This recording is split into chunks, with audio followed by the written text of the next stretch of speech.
ನಮಸ್ಕಾರ ವೀಕ್ಷಕರೇ, ಆರೋಗ್ಯ ದರ್ಪಣ ಕಾರ್ಯಕ್ರಮಕ್ಕೆ ಸ್ವಾಗತ. ನಾನು ಚೈತನ್ಯ ಮಾಣಿಲ. ಇಂದಿನ ಈ ಸಂಚಿಕೆಯಲ್ಲಿ ನಾವಿರುವಂಥದ್ದು ಯೆನಪೋಯ ಮೆಡಿಕಲ್ ಕಾಲೇಜು ಹಾಗೂ ಆಸ್ಪತ್ರೆ, ದೇರಳಕಟ್ಟೆ, ಮಂಗಳೂರು. ಬನ್ನಿ, ಈ ಸಂಚಿಕೆಯಲ್ಲಿ ENT ಕುರಿತು ಸಾಕಷ್ಟು ಮಾಹಿತಿಯನ್ನು ಪಡೆಯೋಣ.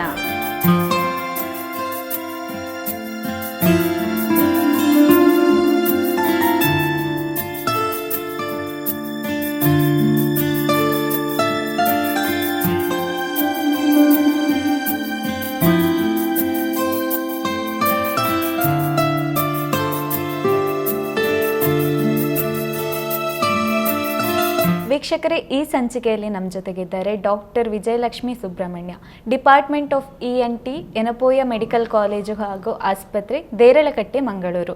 ಬನ್ನಿ, ಅವರನ್ನು ಆರೋಗ್ಯ ದರ್ಪಣ ಕಾರ್ಯಕ್ರಮಕ್ಕೆ ಸ್ವಾಗತಿಸೋಣ. ಡಾಕ್ಟರ್ ನಮಸ್ತೆ. ಆರೋಗ್ಯ ದರ್ಪಣ ಕಾರ್ಯಕ್ರಮಕ್ಕೆ ಸ್ವಾಗತ. ಡಾಕ್ಟರ್, ನನ್ನ ಮೊದಲನೇ ಪ್ರಶ್ನೆ, ವರ್ಟಿಗೋ ಅಂದರೆ ಏನು ಅಂತ? ಹೆಚ್ಚಿನವರು ನಮ್ಮ ಹತ್ರ ಬರೋದು, ಡಾಕ್ಟ್ರೇ ನನಗೆ ವರ್ಟಿಗೋ ಇದೆ ಅಂತ ಹೇಳಿದ್ದಾರೆ ಅಂತ ಹೇಳಿ. ವರ್ಟಿಗೋ ಅನ್ನೋದು ಮೊದಲನೇದಾಗಿ ನೀವೇನು ಅರ್ಥ ಮಾಡ್ಕೊಳ್ಬೇಕಂತ ಹೇಳಿದರೆ, ಅದು ರೋಗದ ಹೆಸರಲ್ಲ. ಈಗ ನಾವು ಮಲೇರಿಯಾ ಅಂತ ಹೇಳ್ತೇವೆ, ಫೈಲೇರಿಯಾ ಅಂತ ಹೇಳ್ತೇವೆ, ವೈರಲ್ ಇನ್ಫೆಕ್ಷನ್ ಇದೆ, ಟೈಫಾಯ್ಡ್ ಅಂತ ಹೇಳಿ, ಅದು ಕಾಯಿಲೆಗಳ ಹೆಸರು. ವರ್ಟಿಗೋ ಅನ್ನೋದು ರೋಗದ ಒಂದು ಸಿಂಪ್ಟಮ್ ಅಷ್ಟೇ, ಸೂಚನೆ ಅಷ್ಟೇ. ನಾವು ಕನ್ನಡದಲ್ಲಿ ತಲೆ ತಿರುಗುವಿಕೆ ಅಂತ ಹೇಳ್ತೇವಲ್ಲ, ಅದನ್ನೇ ವರ್ಟಿಗೋ ಅಂತ ಹೇಳೋದು. ವರ್ಟಿಗೋ ಅನ್ನೋದು ರೋಗದ ಹೆಸರಲ್ಲ, ಅದು ರೋಗದ ಸೂಚನೆ ಅಷ್ಟೇ. ಈಗ ವರ್ಟಿಗೋ ಅಂತ ಹೇಳಿದರೆ ಅದರಲ್ಲಿ ಶರೀರದ ಸಮತೋಲನ ಅಂದರೆ ಬ್ಯಾಲೆನ್ಸಿಗೆ ಸಂಬಂಧಪಟ್ಟ ಅಂಗಗಳಲ್ಲಿ ಏನಾದರೂ ಪ್ರಾಬ್ಲಮ್ ಇದ್ದರೆ ತಲೆ ತಿರುಗುವಿಕೆ ಬರುತ್ತೆ ಅಂತ ಹೇಳಿದರೆ, ಇದು ENTಗೆ ಯಾಕೆ ENT ಪೇಷಂಟ್ಸ್ ENTಗೆ ಯಾಕೆ ಸಂಬಂಧಪಟ್ಟಿದ್ದು ಅಂತ ಹೇಳಿದರೆ, ನಮ್ಮ ಕಿವಿಯ ಒಳಭಾಗದಲ್ಲಿ ಇನ್ನರ್ ಇಯರ್ ಅಂತ ಹೇಳ್ತೇವೆ, ಅದರಲ್ಲಿ 3 ಚಕ್ರಾಕಾರವಾದ ಕೆನಾಲ್ಗಳಿದೆ. ಅದನ್ನು ಸೆಮಿ ಸರ್ಕ್ಯುಲರ್ ಕೆನಾಲ್, ಅರ್ಧ ಚಕ್ರಾಕಾರದಲ್ಲಿ ಇದೆ, ಅದನ್ನು ಸೆಮಿ ಸರ್ಕ್ಯುಲರ್ ಕೆನಾಲ್ ಅಂತ ಹೇಳ್ತೇವೆ. ಮತ್ತು ಇನ್ನೆರಡು ಭಾಗ ಏನು ಹೇಳಿದರೆ ಯೂಟ್ರಿಕಲ್ ಅಂತ, ಸ್ಯಾಕ್ಯೂಲ್ ಅಂತ ಹೇಳ್ತೇವೆ. ಈ ಅಂಗಾಂಗಗಳಲ್ಲಿ ಏನಾದರೂ ತೊಂದರೆ ಬಂದರೆ, ದೇಹದ ಸಮತೋಲನಕ್ಕೆ ಪ್ರಾಬ್ಲಮ್ ಬಂದಾಗ ಅವರಿಗೆ ತಲೆ ತಿರುಗುವಿಕೆ ಶುರುವಾಗುತ್ತೆ. ಯಾಕಂತ ಹೇಳಿದರೆ, ಈ ಅಂಗಾಂಗಗಳಿಗೆ, ನಮ್ಮ ಮೆದುಳಿಗೆ, ನಮ್ಮ ಬೆನ್ನಿಗೆ ಕನೆಕ್ಷನ್ಸ್, ನರಗಳ ಕನೆಕ್ಷನ್ಸ್ ಇದೆ. ಸೊ ಈ ಕನೆಕ್ಷನ್ಸಿಗೂ ಕೂಡ ಅದು ನರ್ವ್ ಕನೆಕ್ಷನ್ಸ್ ಇರೋ ಕಾರಣ ದೇಹದ ಬ್ಯಾಲೆನ್ಸಲ್ಲಿ ಪ್ರಾಬ್ಲಮ್ ಬರುತ್ತೆ, ತಲೆ ತಿರುಗಲಿಕ್ಕೆ ಶುರುವಾಗುತ್ತೆ, ಬ್ಯಾಲೆನ್ಸ್ ಪ್ರಾಬ್ಲಮ್ ಶುರುವಾಗುತ್ತೆ. ಅಂದರೆ ದೇಹ ಒಂದು ಸೈಡಿಗೆ ವಾಲಾಡೋದು, ಅಥವಾ ನಡೆಯುವಾಗ ಅವರಿಗೆ ಅಂದರೆ ಬ್ಯಾಲೆನ್ಸ್ ಇದು ಪ್ರಾಬ್ಲಮ್ ಬಂದಾಗ ನಡಿಲಿಕ್ಕೆ ಆಗದೇ ಇರೋದು, ಅಥವಾ ಮೆಟ್ಲು ಹತ್ತುವಾಗ ಪ್ರಾಬ್ಲಮ್ ಆಗೋದು. ಮತ್ತು ಕತ್ಲೆಯಲ್ಲಿ ನಾವು ನಡೆಯುವಾಗ, ನಾವು ಹೆಚ್ಚಾಗಿ ಕತ್ಲೆಯಲ್ಲಿ ನಮಗೆ ಒಂದು ಮನೆಯಲ್ಲಿದ್ದ ಪ್ರತಿ ಆಬ್ಜೆಕ್ಟ್ ಎಲ್ಲಿದೆ ಅನ್ನೋದು ನಮಗೆ ಒಂದು ಅಂಡರ್ಸ್ಟ್ಯಾಂಡಿಂಗ್ ಇರುತ್ತೆ. ಬಟ್ ಈ ಪ್ರಾಬ್ಲಮ್ಸ್ ಬಂದಾಗ ಕತ್ಲೆಯಲ್ಲಿ ನಡೆಯುವಾಗ ಅವರಿಗೆ ಒಂದು ಎಲ್ಲಿಗೆ ಹೋಗ್ತಾ ಇದ್ದೇವೆ, ನಾನು ಅಡುಗೆ ಮನೆ ಕಡೆಗೆ ಹೋಗ್ತಾ ಇದ್ದೀನಾ, ಬೆಡ್ರೂಮ್ ಕಡೆಗೆ ಹೋಗ್ತಾ ಇದ್ದೇನಾ, ವಾಶ್ರೂಮ್ ಕಡೆ ಹೋಗ್ತಾ ಇದ್ದೀನ ಅನ್ನೋದು ಗೊತ್ತಾಗೋದಿಲ್ಲ. ಅದನ್ನು ಸ್ಪೇಷಿಯಲ್ ಓರಿಯೆಂಟೇಷನ್ ಅಂತ ಹೇಳ್ತೇವೆ, ಅದನ್ನು ಕೂಡ ಅವರು ಕಳ್ಕೊಳ್ತಾರೆ. ಓಕೆ, ವರ್ಟಿಗೋದಲ್ಲಿ ತಲೆ ತಿರುಗಿಕೆ ಬಿಟ್ಟು ಬೇರೆ ಯಾವುದಾದ್ರೂ ಲಕ್ಷಣಗಳಿದೆಯಾ ಅಂತ? ಬೇರೆ ಅಂತ ಹೇಳಿದರೆ ದೇಹದ ಸಮತೋಲನದ ಪ್ರಾಬ್ಲಮ್ಸ್ ಇದೆ. ಮತ್ತು ಇದು ಕಿವಿಯ ಒಳಭಾಗಕ್ಕೆ ಇನ್ನರ್ ಇಯರ್ಗೆ ಸಂಬಂಧಪಟ್ಟ ಕಾರಣ ಕೆಲವು ರೋಗಗಳಲ್ಲಿ ಕೇಳುವಿಗೆ ಕೂಡ, ಅಂದರೆ ಸೆನ್ಸರಿ ನ್ಯೂರಲ್ ಹಿಯರಿಂಗ್ ಲಾಸ್ ಅಂತ ಹೇಳ್ತೇವೆ. ಅಂದರೆ ಕಿವಿಯ ಕೇಳುವ ಭಾಗ ಅಂತ ಹೇಳಿದರೆ ಅದನ್ನು ಕಾಕ್ಲಿಯಾ ಅಂತ ಹೇಳ್ತೇವೆ, ಅದು ಇನ್ನರ್ ಇಯರಲ್ಲಿ ಪ್ರಾಬ್ಲಮ್ ಇದೆ. ಸೊ ಕೇಳುವೆ ಕಡಿಮೆ ಆಗುವ, ಶ್ರವಣ ಶಕ್ತಿ ಕಡಿಮೆ ಆಗುವ ಸಾಧ್ಯತೆಗಳಿದೆ. ಮತ್ತು ಶ್ರವಣ ಶಕ್ತಿ ತುಂಬ ಕಡಿಮೆ ಆದರೂ ಕೂಡ ಈ ನರಗಳ ಕನೆಕ್ಷನ್ಸ್ ಇದ್ದ ಕಾರಣ ಅವರಿಗೆ ತಲೆ ತಿರುಗುವಿಕೆ ಬರುವ ಚಾನ್ಸಸ್ ಇದೆ. ಓಕೆ ಮ್ಯಾಮ್, ವರ್ಟಿಗೋ ಅನ್ನು ಯಾವ ಏಜಲ್ಲಿ ಬರ್ತದೆ ಅಂತ? ವರ್ಟಿಗೋಗೆ ಅಂದರೆ ಏಜ್ ಅಂತ ಇಲ್ಲ, ಚಿಕ್ಕ ಮಕ್ಕಳಲ್ಲೂ ಕಾಣ್ತೇವೆ, ಹಿರಿಯರಲ್ಲೂ ವಯಸ್ಕರಲ್ಲೂ ಕಾಣ್ತೇವೆ. ಬಟ್ ಹೆಚ್ಚಾಗಿ ನಾವು ಪೊಸಿಷನಲ್ ವರ್ಟಿಗೋ ಅಂತ ಹೇಳ್ತೇವೆ. ಬಿನೈನ್ ಪೆರಾಕ್ಸಿಸ್ಮಲ್ ಪೊಸಿಷನಲ್ ವರ್ಟಿಗೋ ಅನ್ನೋದು ನಾವು ಜಾಸ್ತಿ ವಯಸ್ಕರಲ್ಲಿ ನೋಡ್ತೇವೆ. ಈ ವೆಸ್ಟಿಬ್ಯುಲರ್ ಮೈಗ್ರೇನ್ ಅಂತ ಹೇಳ್ತೇವೆ, ತಲೆನೋವು ಮತ್ತು ಅದರೊಟ್ಟಿಗೆ ಅವರಿಗೆ ತಲೆ ತಿರುಗುವಿಕೆ, ತಲೆನೋವು ಇದ್ದರೂ ಇಲ್ಲದಿದ್ದರೂ, ಅಂದರೆ ಕಿವಿಯ ಒಳಭಾಗದ ಕಾರಣ ಮೈಗ್ರೇನ್ ಕಾಯಿಲೆ ಬಂದರೆ ಅದು ಹೆಚ್ಚಾಗಿ ನಾವು ಈ ಮಧ್ಯ ವಯಸ್ಕರಲ್ಲಿ ಜಾಸ್ತಿ ನೋಡ್ತೇವೆ. ಮತ್ತು ಟೀನೇಜಲ್ಲಿ ಕೂಡ ಅದನ್ನು ನೋಡ್ತೇವೆ, ಮಕ್ಕಳಲ್ಲೂ ನೋಡ್ತೇವೆ. ಬಟ್ ಜಾಸ್ತಿ ಮಧ್ಯ ವಯಸ್ಕರಲ್ಲಿ ವೆಸ್ಟಿಬ್ಯುಲರ್ ಮೈಗ್ರೇನ್ ಕಾಯಿಲೆಯನ್ನು ನೋಡ್ತೇವೆ. ಮತ್ತೊಂದು ಏನು ಅಂತ ಹೇಳಿದರೆ, ಈ ವೆಸ್ಟಿಬ್ಯುಲರ್ ನರ್ವ್ ಅಂತ ಹೇಳ್ತೇವೆ. ನಮ್ಮ ದೇಹದ ಸಮತೋಲನದ ಸಿಸ್ಟಮ್ ಈಗಾಗಲೇ ಹೇಳಿದೆ, ಯೂಟ್ರಿಕಲ್, ಸ್ಯಾಕ್ಯೂಲ್ ಹಾಗೂ ಸೆಮಿ ಸರ್ಕ್ಯುಲರ್ ಕೆನಾಲ್ಸ್. ಅದಕ್ಕೆ ವೆಸ್ಟಿಬ್ಯುಲರ್ ನರ್ವ್ ಅನ್ನುವ ನರ ಸಪ್ಲೈ ಕೊಡುತ್ತೆ, ನರ್ವ್ ಸಪ್ಲೈ, ಅದಕ್ಕೆ ವೆಸ್ಟಿಬ್ಯುಲರ್ ನರ್ವ್. ಅದರಲ್ಲಿ ಇನ್ಫೆಕ್ಷನ್, ವೆಸ್ಟಿಬ್ಯುಲರ್ ನ್ಯೂರೈಟಿಸ್ ಅನ್ನೋ ಕಾಯಿಲೆ, ಅದು ಯಾವ ಏಜಿಗೂ ಬರ್ಬೋದು. ಅದರಲ್ಲಿ ಕೂಡ ವರ್ಟಿಗೋ ಆಗುತ್ತೆ.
ವರ್ಟಿಗೋ ಸಮಸ್ಯೆಯನ್ನು ನಿವಾರಿಸಲಿಕ್ಕೆ ಎಷ್ಟು ಸಮಯಗಳ ಕಾಲ ಚಿಕಿತ್ಸೆಯನ್ನು ಪಡಿಬೇಕಾಗ್ತದೆ? ಅದು ರೋಗದ ಕಾರಣದ ಮೇಲೆ ಡಿಪೆಂಡ್ ಆಗುತ್ತೆ. ಈ ವೆಸ್ಟಿಬ್ಯುಲರ್ ನ್ಯೂರೈಟಿಸ್ ಅಂತ ಕಾಯಿಲೆಗಳು ಒಂದು 15 ದಿವಸ ಕಾಲ ಚಿಕಿತ್ಸೆಯಲ್ಲಿ ಗುಣ ಆಗುತ್ತೆ. ವೆಸ್ಟಿಬ್ಯುಲರ್ ಮೈಗ್ರೇನ್ ಅನ್ನೋದು ಆಗಾಗ ಬರ್ತಾ ಇರುವಂತಹ ಪ್ರಾಬ್ಲಮ್. ಅದಕ್ಕೆ ನಾವು ರೋಗ ನಿರ್ಣಯ ಮಾಡಿ ತಕ್ಕವಾದಂತಹ ಮಾತ್ರೆಗಳನ್ನು, ಅದಕ್ಕೆ ಬೇಕಾಗಿರುವಂತಹ ಅವರಿಗೆ ಏನೆಲ್ಲ ಅಂದರೆ ಕೆಲವು ಟ್ರಿಗರ್ ಫ್ಯಾಕ್ಟರ್ಸ್ ಇರ್ಬೋದು, ಅದನ್ನು ಅವಾಯ್ಡ್ ಮಾಡಲಿಕ್ಕೆ ಹೇಳ್ತೇವೆ. ಅದನ್ನು ಅವಾಯ್ಡ್ ಮಾಡ್ತಾ ಇದ್ದಲ್ಲಿ ಅದನ್ನು ನಾವು ನಿಯಂತ್ರಣದಲ್ಲಿ ಇಟ್ಕೊಳ್ಬೋದು. ಹಾಗೆ ಲ್ಯಾಬ್ರಿಂಥೈಟಿಸ್ ಅಂತ ಹೇಳ್ತೇವೆ, ಕಿವಿಯ ಒಳಭಾಗದ ಇನ್ಫೆಕ್ಷನ್. ಅದಕ್ಕೆ ಸಹ ನಾವು ಕರೆಕ್ಟಾದ ಟ್ರೀಟ್ಮೆಂಟ್ ಕೊಟ್ಟರೆ ಅದು ಗುಣ ಆಗುತ್ತೆ. ಮತ್ತು ದೇಹದ ಈ ನರ್ವಸ್ ಸಿಸ್ಟಮ್, ಮೆದುಳು ಮತ್ತು ಉಳಿದ ಸಿಸ್ಟಮ್ನ ಡಿಜನರೇಟಿವ್ ಡಿಸಾರ್ಡರ್ಸ್ ಅಂತ ಹೇಳ್ತೇವೆ. ನೀವು ಪಾರ್ಕಿನ್ಸೋನಿಸಮ್, ಅಲ್ಝೈಮರ್ಸ್ ಡಿಸೀಸ್ ಅಂಥದ್ದನ್ನೆಲ್ಲ ಕೇಳ್ಬೋದು. ಅಂಥದ್ದಕ್ಕೆಲ್ಲ ನಾವು ಚಿಕಿತ್ಸೆಗಿಂತ, ಮದ್ದುಗಿಂತ ನಾವು ಜಾಸ್ತಿ ಅದಕ್ಕೆ ರಿಹ್ಯಾಬಿಲಿಟೇಷನ್ ಅಂತ ಹೇಳಿದರೆ ಪುನಶ್ಚೇತನ ಎಕ್ಸಸೈಸಸ್ಗಳನ್ನು ಅವರಿಗೆ ಹೇಳ್ಕೊಡ್ತೇವೆ. ಅದನ್ನು ಅವರು ಕ್ರಮೇಣ ಮಾಡ್ತಾ ಇರೋದ್ರಿಂದ ಅವರಿಗೆ ಅಂತ ಹೇಳಿದರೆ ಕ್ವಾಲಿಟಿ ಆಫ್ ಲೈಫ್ ಅದು ಇಂಪ್ರೂವ್ ಆಗುತ್ತೆ. ಮತ್ತು ನ್ಯೂರೋಡಿಜನರೇಟಿವ್ ಡಿಸೀಸಸ್ ಅನ್ನೋದು ಅದು ಪ್ರೋಗ್ರೆಸಿವ್, ಅದು ಕ್ರಮೇಣ ಅದು ವರ್ಸನ್ ಆಗ್ತಾ ಹೋಗುತ್ತೆ. ಅದನ್ನು ಅವರಿಗೆ ನಾವು ಅವರನ್ನು ಆ ಪ್ರೋಗ್ರೆಷನ್, ಡಿಸೀಸ್ ಪ್ರೋಗ್ರೆಷನನ್ನು ನಾವು ಸ್ವಲ್ಪ ಡಿಲೇ ಮಾಡ್ಬೋದು. ಮತ್ತು ಅವರಿಗೆ ಎಷ್ಟು ದಿನ ಇರ್ತಾರೋ ಅಷ್ಟರವರೆಗೆ ಅವರ ಜೀವನದ ಗುಣಮಟ್ಟವನ್ನು ನಮಗೆ ಹಿರಿಯರಿಗೆ ಒಳ್ಳೆಯ ಗುಣಮಟ್ಟವನ್ನು ನಮ್ಮ ಎಕ್ಸಸೈಸಸ್, ವೆಸ್ಟಿಬ್ಯುಲರ್ ರಿಹ್ಯಾಬಿಲಿಟೇಷನ್ ಎಕ್ಸಸೈಸಸ್ ಮೂಲಕ ನಮಗೆ ಕೊಡ್ಬೋದು. ಇದಕ್ಕೆ ಬೇರೆ ಬೇರೆ ರೀತಿಯಾದ ಅಸೆಸ್ಮೆಂಟ್ಸ್ಗಳಿದೆ. ಒಂದು, ನೀವು ಡಾಕ್ಟ್ರ್ ಹತ್ರ ಬಂದರೆ ಮೊದಲು ನಾವು ಕ್ಲಿನಿಕಲ್ ಅಸೆಸ್ಮೆಂಟ್ಸನ್ನು ಮಾಡ್ತೇವೆ. ನಾವು ಡೈರೆಕ್ಟಾಗಿ ಪೇಷಂಟ್ ಇದು ಒಂದು ಬ್ಲಡ್ ಪ್ರೆಷರ್ ಚೆಕಪ್ ಮಾಡ್ತೇವೆ. ಈ ಬ್ಲಡ್ ಪ್ರೆಷರ್ ಕರೆಕ್ಟಾಗಿ, ಹೈಪರ್ ಟೆನ್ಷನ್ ಇದ್ದವರಿಗೆ ಅಂದರೆ BP ಹೆಚ್ಚು ಇದ್ದವರಿಗೆ ಮದ್ದುಗಳು ಕೊಡ್ತಾ ಇರ್ತಾರೆ. ಕೆಲವರಿಗೆ ಏನಾಗ್ತಾ ಇದೆ, ಪೊಸಿಷನ್ ಚೇಂಜ್ ಆದ ಕೂಡಲೇ, ಅಂದರೆ ಅವರು ಇದು ಮಲಗಿದ್ದ ಪೊಸಿಷನ್ನಿಂದ ನಿಂತ ಕೂಡಲೇ ಅವರಿಗೆ BP ಕಡಿಮೆ ಆಗ್ತದೆ. ಅದನ್ನು ನಾವು ಪಾಸ್ಚರಲ್ ಹೈಪೋಟೆನ್ಷನ್ ಅಥವಾ ಆರ್ಥೋಸ್ಟ್ಯಾಟಿಕ್ ಹೈಪೋಟೆನ್ಷನ್ ಅಂತ ಹೇಳ್ತೇವೆ. ಅದರಿಂದ ಕೂಡ ಅವರಿಗೆ ತಲೆ ತಿರುಗುವಿಕೆಯ ಸಮಸ್ಯೆ ಬರುತ್ತೆ. ಸೊ ಮೊದಲು ಬಿ ಪಿ ಚೆಕಪ್ ಮಾಡ್ತೇವೆ, ಮತ್ತು ಬೇರೆ ಬೇರೆ ಲ್ಯಾಬ್ ಟೆಸ್ಟ್ ಮತ್ತು ಬೇರೆ ಬೇರೆ ಕ್ಲಿನಿಕಲ್ ಇವ್ಯಾಲ್ಯೂಯೇಷನ್ ಟೆಸ್ಟ್ ಇನ್ಕ್ಲೂಡಿಂಗ್ ನಮ್ಮ ದೇಹದ ಮೆದುಳು ಮತ್ತು ಇದು ನರಗಳ ಟೆಸ್ಟ್ ಇದೆ. ಕ್ಲಿನಿಕಲಿ ಅದನ್ನು ಕೂಡ ನರ್ವಸ್ ಸಿಸ್ಟಮ್ದು ಇವ್ಯಾಲ್ಯೂಯೇಷನ್ ಮಾಡಬೇಕಾಗತ್ತೆ. ಡಯಾಬಿಟಿಕ್ಸ್ ಅಂದರೆ ಡಯಾಬಿಟಿಸ್ ರೋಗ ಇದ್ದವರಲ್ಲಿ ಅವರ ನರಗಳಿಗೆ ಅದು ಎಫೆಕ್ಟ್ ಆದರೆ ಪೆರಿಫರಲ್ ನ್ಯೂರೋಪತಿ ಅಂತ ಹೇಳ್ತೇವೆ, ಅದು ತುಂಬ ಕಾಮನ್. ಅದು ಕೂಡ ಒಂದು ಅವರ ದೇಹದ ಬ್ಯಾಲೆನ್ಸ್ ಪ್ರಾಬ್ಲಮ್ಸಿಗೆ ಕಾರಣ ಆಗುತ್ತೆ. ಮತ್ತು ಈಗ ನಾವು ಇದಕ್ಕೆ ಬೇರೆ ಬೇರೆ ರೀತಿಯಾಗಿ ನೀವು ನೋಡಿದ ಹಾಗೆ ಬೇರೆ ಬೇರೆ ರೀತಿಯಾದ ನಮ್ಮ ಹತ್ರ ಅಡ್ವಾನ್ಸ್ಡ್ ಎಕ್ವಿಪ್ಮೆಂಟ್ ಇದೆ. ಮೊದಲನೇದಾಗಿ ನಾವು ಮಾಡೋದು, apart from the clinical assessments, ನಾವು ಮಾಡೋದೇನಂತ ಹೇಳಿದರೆ ಇದಕ್ಕೆ ನಾವು ಕ್ರೇನಿಯೋ ಆಕ್ಯುಲೋಗ್ರಫಿ ಅಥವಾ ವಿಡಿಯೋ ನಿಸ್ಟಾಗ್ಮೋಗ್ರಫಿ ಅಂತ ಹೇಳ್ತೇವೆ. ಈಗ ಏನಂತ ಹೇಳಿದರೆ ಹಾರ್ಟಿಗೆ ಎಲ್ಲರೂ ನೋಡಿರ್ಬೋದು ಇ ಸಿ ಜಿ ಮಾಡ್ತಾರೆ ಅಂಥೇಳಿ, ಎಲ್ಲ ಟಿ ವಿಯ ಚಾನೆಲ್ಸಲ್ಲಿ ನೋಡಿರ್ಬೋದು, ಸಿನಿಮಾದಲ್ಲಿ ನೋಡಿರ್ಬೋದು. ನಿಮ್ಮ ಮನೆಯಲ್ಲೇ ಕೂಡ ಯಾರಿಗಾದರೂ ಹೃದಯ ರೋಗ ಇದ್ದರೆ ಇಲ್ಲಿ ಚೆಸ್ಟ್ ಮೇಲೆ ಎಲೆಕ್ಟ್ರೋಡ್ಸನ್ನು ಇಟ್ಟು ಅದರದ್ದು ಗ್ರಾಫನ್ನು ರೀಡ್ ಮಾಡ್ತಾರೆ. ಇದು ಕಣ್ಣಿನ ಇ ಸಿ ಜಿ ಹಾಗೆ ಅಂತ ಹೇಳ್ಬೋದು.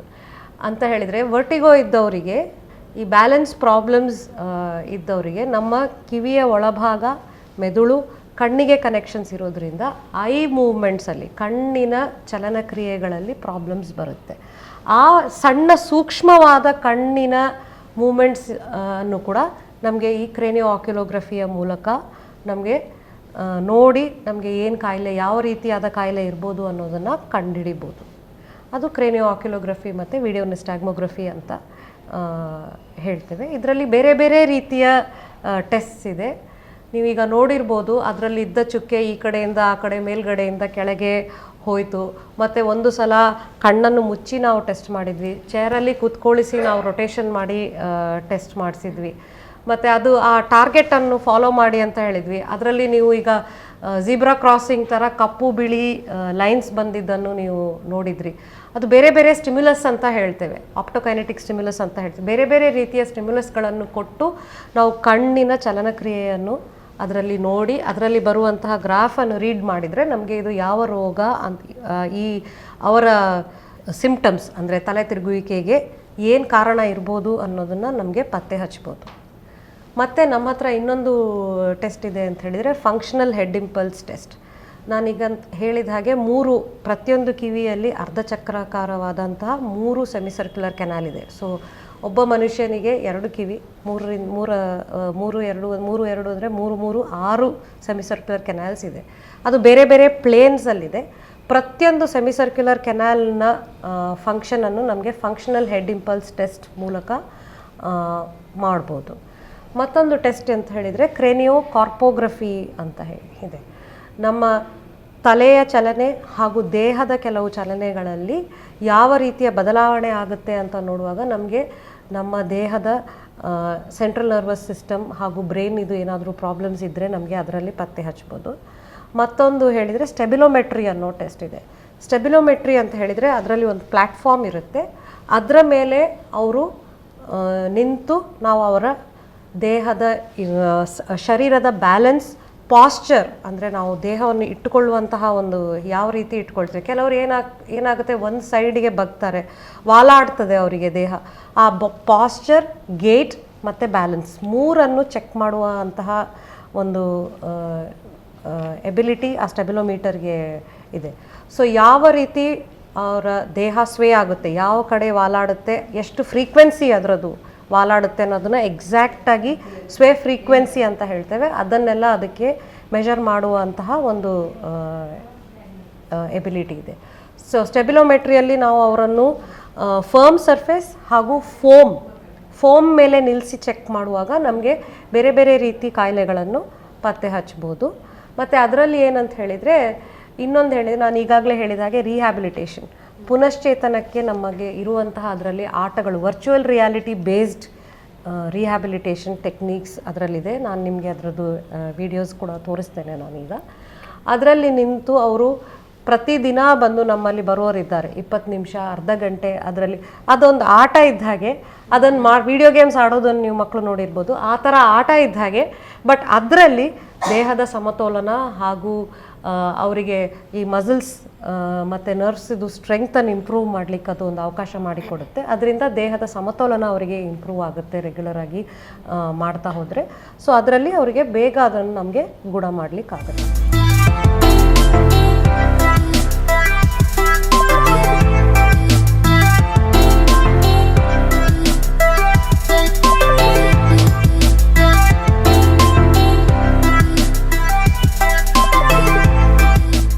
ವರ್ಟಿಕೋದ ಲಕ್ಷಣ ಹಾಗೆ ಅದರ ಚಿಕಿತ್ಸೆಯ ಬಗ್ಗೆ ಹೇಳಿದರೆ, ಇವಾಗ ಈ ವರ್ಟಿಕೋ ಸಮಸ್ಯೆ ಬಾರದ ಹಾಗೆ ತಡೀಲಿಕ್ಕೆ ಏನಾದರೂ ಮುನ್ನೆಚ್ಚರಿಕೆ ಕ್ರಮಗಳಿದೆಯಾ ಅಂತ?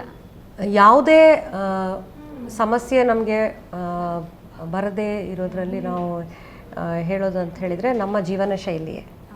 ನಮ್ಮ ಜೀವನ ಶೈಲಿಯಲ್ಲಿ ನಾವು ಪ್ರತಿನಿತ್ಯ ಯಾವುದೇ ಒಂದು ರೀತಿಯಾದ ಯಾವುದೇ ಒಂದು ಫಿಸಿಕಲ್ ಎಕ್ಸಸೈಸ್, ಒಂದು ವಾಕಿಂಗಿಗೆ ಹೋಗೋದು, ಇಲ್ಲ ದೇಹದ ಒಂದು ಸ್ಟ್ರೆಚಿಂಗ್ ಯೋಗಾಸನಗಳು ಮಾಡೋದು, ಏನಾದರೂ ಒಂದನ್ನು ನಾವು ಇಟ್ಕೊಳ್ಳೇಬೇಕು.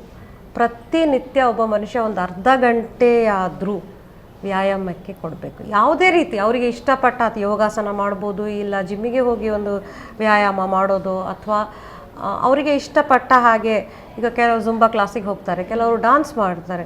ಯಾವುದೇ ಒಂದು ರೀತಿಯ ವ್ಯಾಯಾಮವನ್ನು ಒಂದು ನಿತ್ಯ ಅಟ್ಲೀಸ್ಟ್ ವಾರದಲ್ಲಿ 5 ರಿಂದ 6 ದಿನನಾದರೂ, 7 ದಿನ ಮಾಡೋದಿದ್ರು 5 ರಿಂದ 6 ದಿನನಾದರೂ ನಿತ್ಯ ಜೀವನ ಶೈಲಿಯಲ್ಲಿ ಎಕ್ಸಸೈಸ್, ಫಿಸಿಕಲ್ ಆ್ಯಕ್ಟಿವಿಟಿಯನ್ನು ಇಟ್ಕೊಳ್ಬೇಕು. ಮತ್ತು ಆಹಾರ ಇನ್ನೊಂದು ಯಾವುದು, ಇದನ್ನು ಊಟ ಮಾಡಬಾರ್ದು ಅದನ್ನು ಊಟ ಮಾಡಬಾರ್ದು ಪಥ್ಯ ಅಂತ ಏನಿಲ್ಲ, ಈಟ್ ಇನ್ ಮಾಡ್ರೇಷನ್ ಯಾವುದೇ ಇದ್ದರು ಇದನ್ನೊಂದು ನಾವು ಕರೆಕ್ಟಾಗಿ ಪಾಲಿಸಿದರೆ ಅಫ್ಕೋರ್ಸ್ ಇನ್ಫೆಕ್ಷನ್ಸ್ ನಮಗೆ ಏನಾದರೂ ಇದು ವೈರಲ್ ಇನ್ಫೆಕ್ಷನ್ಸ್ ಅವೆಲ್ಲ ಬರ್ತಾನೇ ಇರುತ್ತೆ. ಬಟ್ ಆದಷ್ಟು ನಾವು ಅದಕ್ಕೆ ಪ್ರಿಕಾಷನ್ಸನ್ನು ತೊಗೊಳ್ಬೇಕು. ಮನೆಯಲ್ಲಿ ಯಾರಿಗಾದರೂ ಶೀತ ನೆಗಡಿ ಇದ್ದರೆ, ಕೆಮ್ಮು ಇದ್ದರೆ ಅವರದಿಂದ ಸ್ವಲ್ಪ ದೂರ ಇಟ್ಟು ನಮಗೆ ಕೆಮ್ಮು ಶೀತ ಬರದೇ ನೋಡ್ಕೊಳ್ಳೋದು ಒಂದು. ಇನ್ನೊಂದು ಎಂತ ಹೇಳಿದರೆ, ಬಂದರೆ ಬೇಗ ಒಂದು ಡಾಕ್ಟ್ರ್ ಹತ್ರ ಸಲಹೆ ತೊಗೊಂಡು ಕರೆಕ್ಟಾದ ಅದಕ್ಕೆ ಟ್ರೀಟ್ಮೆಂಟನ್ನು ಪಡೆದುಕೊಳ್ಳೋದು, ಇದಕ್ಕೆ ಇಂಪಾರ್ಟೆಂಟ್. ಮತ್ತೊಂದು ತುಂಬ ಮುಖ್ಯವಾದದ್ದು, ಈ ನಾನು ಹೇಳಿದ್ನಲ್ಲ ಮೈಗ್ರೇನ್ ಸಮಸ್ಯೆ ಇದೆಲ್ಲ ಬರದೇ ಇರಬೇಕು ಅಂತ ಹೇಳಿದರೆ, ನಮ್ಮದು ನಿದ್ದೆ ಕರೆಕ್ಟಾಗಿ ಒಂದು ರೆಗ್ಯುಲರ್ ಆಗಿ ಇರಬೇಕು. ನಿದ್ದೆ ನಾವು ತುಂಬ ಮುಖ್ಯ ಯಾವುದೇ ಕೆಲಸಕ್ಕೆ. ಸೊ 7 hours ಆದರೂ ಒಳ್ಳೆ ನಿದ್ದೆ ಬರಬೇಕು. ಮತ್ತು ಮಾನಸಿಕ ಒತ್ತಡ ಅದು ಕೂಡ ಇದಕ್ಕೆ ಕಾರಣ ಇರುತ್ತೆ. ಮಾನಸಿಕ ಒತ್ತಡವನ್ನು ನಾವು ಅಂದರೆ ನಮ್ಮ ಜೀವನದಲ್ಲಿ ನಮಗೆ ಇದ್ದೇ ಇರುತ್ತೆ. ಅದು ಯಾರಿಗೂ ಮಾನಸಿಕ ಒತ್ತಡ ಇಲ್ಲದೆ ಯಾರಿಗೂ ಇರೋದಿಲ್ಲ, ಎಲ್ಲ ಮನುಷ್ಯರಿಗೂ ಇರುತ್ತೆ. ಅದನ್ನು ನಾವು ಹಾಗೇನು ಯೋಗ, ಮೆಡಿಟೇಷನ್ ಇದರ ಮೂಲಕ ನಾವು ಮಾನಸಿಕ ಒತ್ತಡವನ್ನು ಕಡಿಮೆ ಮಾಡ್ಬೋದು. ಅದನ್ನು ಮೀರಿ ನಮಗೆ ಹೆಚ್ಚು ಮಾನಸಿಕ ಒತ್ತಡ ಇದ್ದರೆ ಕರೆಕ್ಟಾಗಿ ಅದಕ್ಕೆ ವೈದ್ಯರನ್ನು ನೋಡಿ ಸಲಹೆ ಪಡ್ಕೊಂಡ್ರೆ ನಮಗೆ ಅದು ಮಾನಸಿಕ ಒತ್ತಡವನ್ನು ಕೂಡ ನಮಗೆ ಕಂಟ್ರೋಲಲ್ಲಿ ಇಟ್ಕೊಳ್ಳಿಕ್ಕೆ ಆಗುತ್ತೆ. ವರ್ಟಿಕೋ ಹೊರತುಪಡಿಸಿ ENTಯಲ್ಲಿ ನೋಡೋದಾದರೆ ಸಾಮಾನ್ಯ ಸಮಸ್ಯೆಗಳು ಯಾವುದೆಲ್ಲ ಬರ್ತದೆ ಅಂತ? ENT ಅಂತ ಹೇಳಿದರೆ ಕಿವಿ, ಮೂಗು, ಗಂಟಲಿಗೆ ಸಂಬಂಧಪಟ್ಟ ಕಾಯಿಲೆಗಳು ಯಾವುದು ಕೂಡ, ಮತ್ತು ತಲೆ, ಕುತ್ತಿಗೆ ಇದಕ್ಕೆ ಸಂಬಂಧಪಟ್ಟ ಯಾವುದು ಕಾಯಿಲೆಗಳು ಕೂಡ ನಮಗೆ ಸಂಬಂಧಪಟ್ಟ ಕಾಯಿಲೆಗಳು ಬರುತ್ತೆ. ನೀವು ಹೆಚ್ಚಾಗಿ ನಮ್ಮ OPDಯಲ್ಲಿ ನೋಡಿದರೆ ಕಿವಿ ನೋವು, ಕಿವಿ ಸೋರುವಿಕೆ, ಮತ್ತು ಶ್ರವಣ ಶಕ್ತಿ ಕಡಿಮೆಯಾಗಿ ಈ ತೊಂದರೆಯಿಂದ ಬಂದಿರೋರು ತುಂಬ ಜನ ಇರ್ತಾರೆ. ಮತ್ತು ಮೂಗಿನ ಸಮಸ್ಯೆಗಳು ಅಂತ ಹೇಳಿದರೆ ಸೈನಸೈಟಿಸ್, ಕಾಮನ್ ಆಗಿ ಸೈನಸೈಟಿಸ್, ಮತ್ತು ಮೂಗಲ್ಲಿ ಪಾಲಿಪ್ಸ್ ಅಂತ ಬರುತ್ತೆ. ಈಗ ಅಲರ್ಜಿಕ್ ರೈನೈಟಿಸ್, ಅಲರ್ಜಿ ತುಂಬ ಕಾಮನ್. ಅಲರ್ಜಿಯಿಂದಾಗಿ ಮೂಗಲ್ಲಿ ದುರ್ಮಾಂಸ ಬೆಳೆಯೋದನ್ನೇ ನಾವು ನೇಸಲ್ ಪಾಲಿಪೋಸಿಸ್ ಅಂತ ಹೇಳ್ತೇವೆ. ಅದರಿಂದ ಕೂಡ ಸೈನಸೈಟಿಸ್ ಆಗುತ್ತೆ. ಬೇರೆ ಬೇರೆ ರೀತಿಯ ಮೂಗಿನ ಕಾಯಿಲೆಗಳಿದೆ. ಮೂಗಿನ ಟ್ಯೂಮರ್ಸ್ ಅಂತ, ಮೂಗಲ್ಲಿ ಮಾಂಸಗಳು ಬೆಳೆಯೋದು, ಅದರಲ್ಲಿ ನಮ್ಮಲ್ಲಿ ಬಿನೈನ್ ಟ್ಯೂಮರ್ಸ್ ಕೂಡ ಇದೆ. ಮೂಗಿನ ಕ್ಯಾನ್ಸರ್ ಕಾಯಿಲೆಗಳು ಕೂಡ ಬರುತ್ತೆ.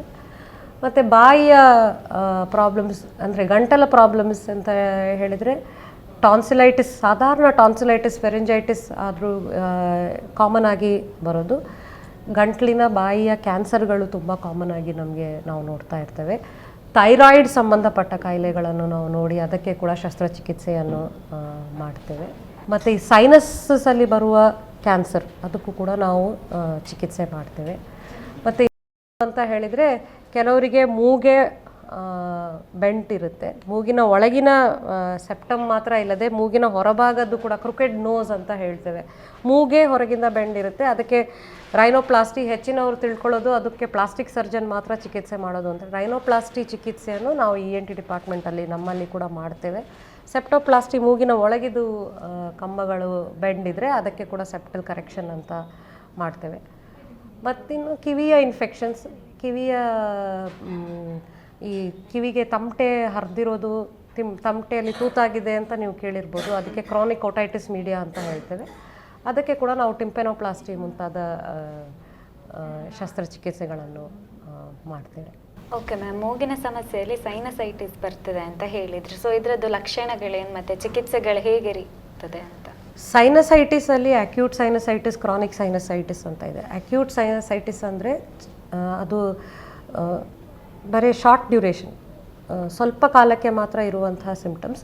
ಮೂಗಲ್ಲಿ ಈಗ ಇನ್ಫೆಕ್ಷನ್ ಆದರೆ ಅದು ನಮ್ಮ ಸೈನಸಸ್ಸಿಗೆ ಹರಡಿ ತಲೆನೋವು, ಜ್ವರ ಇಂಥದ್ರಲ್ಲಿ ಅವರು ಬರ್ತಾರೆ. ಮೂಗಲ್ಲಿ ಸಿಂಬಳದ ಕಲರ್ ಎಲ್ಲ ಬದಲಾವಣೆ ಆಗುತ್ತೆ.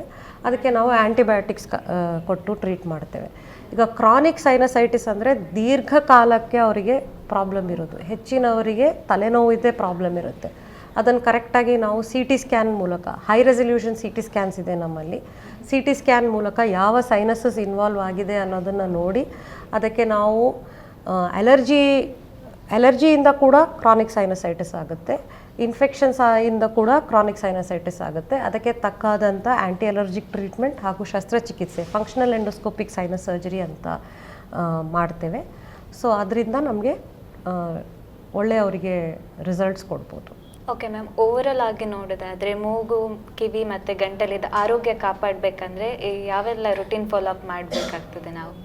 ರುಟೀನ್ ಅಂತ ಹೇಳಿದರೆ ಯಾವುದೇ ನಿಮಗೆ ಕಾಯಿಲೆ ಬರಬಾರ್ದು ಅಂತ ಹೇಳಿದರೆ ಅದು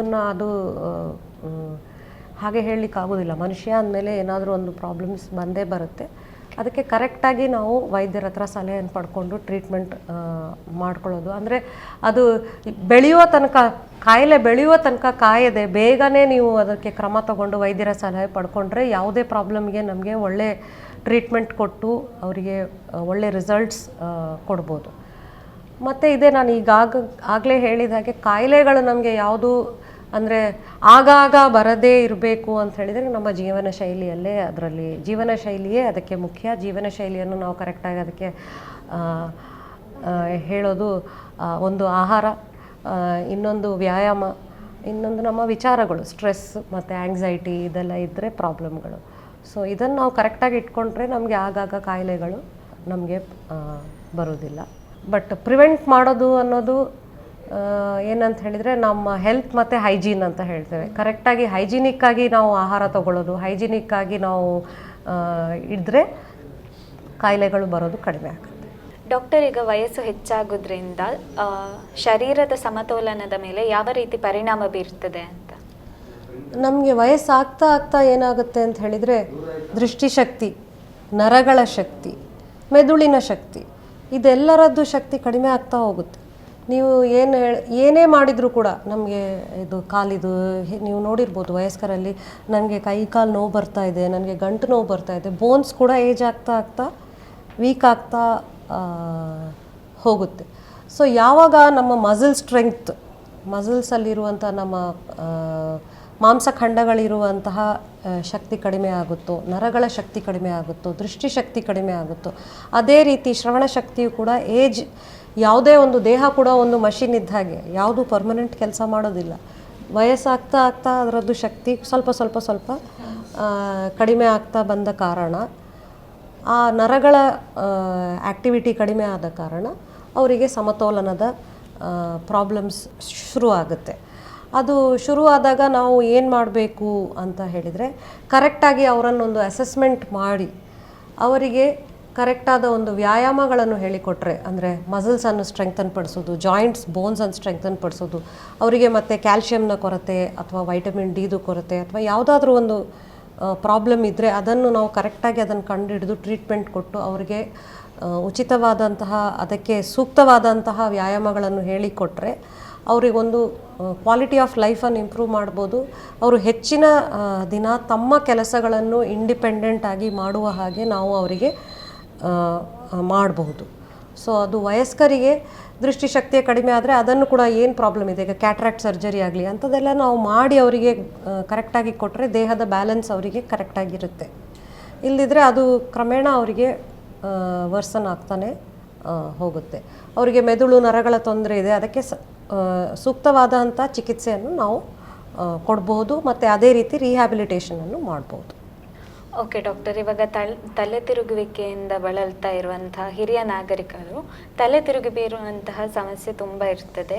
ಸೊ ಆವಾಗ ಅದನ್ನು ಯಾವ ರೀತಿ ತಡೆಗಟ್ಬೋದಾ ಅಂತ? ಇದು ಹಿರಿಯ ನಾಗರಿಕರಿಗೆ ನಾನು ಏನು ಹೇಳೋದಂದರೆ, ಏಜ್ ಆಗ್ತಾ ಆಗ್ತಾ ನಮ್ಮ ದೇಹದ ಯಾವುದೇ ಕೂಡ ಫಂಕ್ಷನ್ ಆಗುವಂಥ ಕ್ರಿಯೆಗಳು ಕಡಿಮೆ ಆಗ್ತಾ ಹೋಗುತ್ತೆ, ಅದರ ಶಕ್ತಿ ಕಡಿಮೆ ಆಗ್ತಾ ಹೋಗುತ್ತೆ. ಈ ಬೋನ್ಸ್, ಮಸಲ್ಸ್ ಮತ್ತು ಈ ಕಿವಿಯ ತೊಂದರೆ ಅಥವಾ ಮೆದುಳಿನ ತೊಂದರೆ ಇದ್ದಾಗ ಏನಾಗುತ್ತೆ, ಅವರು ದೇಹದ ಬ್ಯಾಲೆನ್ಸನ್ನು ಕಳ್ಕೊಳ್ತಾರೆ. ಅವರು ಯಾವಾಗ ದೇಹದ ಬ್ಯಾಲೆನ್ಸನ್ನು ಕಳ್ಕೊಳ್ತಾರೋ ಆವಾಗ ಅವರು ಬೀಳುವ ಅಪಾಯ ಅವರಿಗೆ ಹೆಚ್ಚಿದೆ.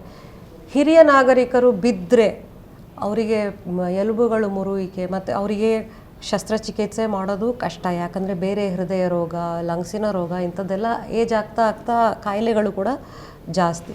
ಹಿರಿಯ ನಾಗರಿಕರಿಗೆ ನಾವು ಏನು ಹೇಳೋದು ಹೇಳಿದರೆ, ಅವರು ತುಂಬ ಜಾಗ್ರತೆ ಬೀಳದಿರುವಂಥ ನೋಡ್ಕೊಳ್ಬೇಕು. ಬೀಳೋದಕ್ಕೆ ಅವರಿಗೆ ಏನಾದರೂ ಕಾರಣಗಳಿದ್ದರೆ ಅದನ್ನು ಮೊದಲು ನಾವು ನೋಡಿ ಅವರಿಗೆ ಕರೆಕ್ಟಾಗಿ ಅದನ್ನು ಸರಿ ಮಾಡಿಸ್ಕೊಳ್ಬೇಕು. ಈಗ ಮನೆಯಲ್ಲಿ ತುಂಬ ಎಲ್ಲ ಕಡೆ ಫರ್ನಿಚರು ಸಾಮಾನಿದ್ದರೆ ಅವ್ರಿಗೆ ಓಡಾಡಲಿಕ್ಕೇ ಜಾಗ ಇರೋದಿಲ್ಲ. ಆ ರೀತಿ ಇದ್ದರೆ ಅದನ್ನೆಲ್ಲ ಮೊದಲು ಸರಿಪಡಿಸ್ಕೊಳ್ಬೇಕು. ಅವರಿಗೆ ಡಯಾಬಿಟೀಸ್, ಹೈಪರ್ ಟೆನ್ಷನ್ ಕಾಯಿಲೆ ಇದ್ದರೆ ಅದಕ್ಕೆ ಆ ಡ್ರಗ್ಗಿದು ಕೊಡುವಂಥ ಮದ್ದುಗಳ ಡೋಸೇಜನ್ನು ಕರೆಕ್ಟಾಗಿ ಡಾಕ್ಟರ್ ಹತ್ರ ಫಾಲೋಅಪ್ ಚೆಕಪ್ಪಿಗೆ ಹೋಗಿ ಕೆಲವೊಮ್ಮೆ ಅದರದ್ದು ಸಣ್ಣ ಪುಟ್ಟ ಅಡ್ಜಸ್ಟ್ಮೆಂಟ್ಸ್ ಮಾಡಬೇಕಾಗುತ್ತೆ. ಕೆಲವೊಮ್ಮೆ ಒಂದು ಮಾತ್ರೆ ಕಡಿಮೆ ಅಥವಾ ಒಂದು ಮಾತ್ರೆ ಹೆಚ್ಚು ಮಾಡ್ಕೊಳ್ಬೇಕಾಗುತ್ತೆ. ನಾನು ಮಾತ್ರೆ ತಿಂತಾ ಇದ್ದೇನೆ, ಸರಿ ಇದ್ದೇನೆ ಅಂತ ಹೇಳಿ ಕೂತ್ಕೊಳ್ಬಾರ್ದು.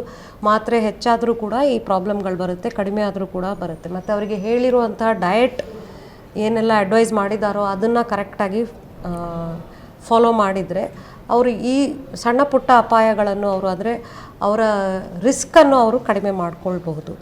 ಮತ್ತು ಇನ್ನೊಂದಂತ ಹೇಳಿದರೆ ಈ ಎಕ್ಸಸೈಸಸ್ಗಳು ನಾವು ಅವರಿಗೆ ಅಂತ ಹೇಳಿ ಅವರಿಗೆ ನೋಡಿ ದೊಡ್ಡ ದೊಡ್ಡ ಜಿಮ್ಮಲ್ಲಿ ಹೋಗಿ ಅವರಿಗೆ ವೆಯ್ಟ್ಸು ತೆಗೆಯೋದು ಕಷ್ಟ ಆಗುತ್ತೆ. ಅವರಿಗೆ ಆಗೋದಿಲ್ಲ, ಜಿಮ್ಮಿಗೆ ಹೋಗೋದೇ ಕಷ್ಟ. ಮನೆಯಲ್ಲೇ ಅವರು ಇದ್ದ ಪ್ಲೇಸಲ್ಲೇ ಮಾಡುವಂತಹ ಸಣ್ಣ ವ್ಯಾಯಾಮಗಳನ್ನು, ಆದರೂ ಸಣ್ಣ ವ್ಯಾಯಾಮಗಳು ಸಿಂಪಲ್, ನಾನು ಹೇಳೋದು ಬಹಳ ಸರಳವಾದಂತಹ ವ್ಯಾಯಾಮಗಳನ್ನು ಮಾಡಿ ಅವರು ದೇಹವನ್ನು ಕರೆಕ್ಟಾಗಿ ಅಂದರೆ ಅವರ ಮಸಲ್ ಸ್ಟ್ರೆಂಗ್ತನ್ನು ಮತ್ತು ಬ್ಯಾಲೆನ್ಸನ್ನು ಅವರ ಪಾಸ್ಚರನ್ನು ಕರೆಕ್ಟ್ ಮಾಡಿಕೊಂಡ್ರೆ ಅವರು ಬೀಳುವ ಅಪಾಯ ಅವರಿಗೆ ತುಂಬಾ ಕಡಿಮೆ ಆಗುತ್ತೆ. ಇದರಿಂದ ನಾವು ಬೇರೆ ರೀತಿಯಾದ ಸುಮಾರು ಪ್ರಾಬ್ಲಮ್ಸನ್ನು ಕಂಟ್ರೋಲ್ ಮಾಡ್ಬೋದು. ಬಿದ್ದು ಫ್ರ್ಯಾಕ್ಚರ್ ಆಗೋದು, ತಲೆಗೆ ಪೆಟ್ಟಾಗೋದು, ಇದನ್ನೆಲ್ಲ ನಾವು ತಡೆಗಟ್ಟಬಹುದು. ಡಾಕ್ಟರ್ ಎಷ್ಟೊತ್ತು ನಮ್ಮ ಜೊತೆಗಿದ್ದು ನಮ್ಮ ವೀಕ್ಷಕರಿಗೆ ವರ್ಟಿಗೋ ಸಮಸ್ಯೆಯ ಕುರಿತು ಸಾಕಷ್ಟು ಮಾಹಿತಿಗಳನ್ನು ನೀಡಿದ್ದೀರಾ. ಆರೋಗ್ಯ ದರ್ಪಣ ಕಾರ್ಯಕ್ರಮದ ಪರವಾಗಿ ತುಂಬ ಹೃದಯದ ಧನ್ಯವಾದಗಳು.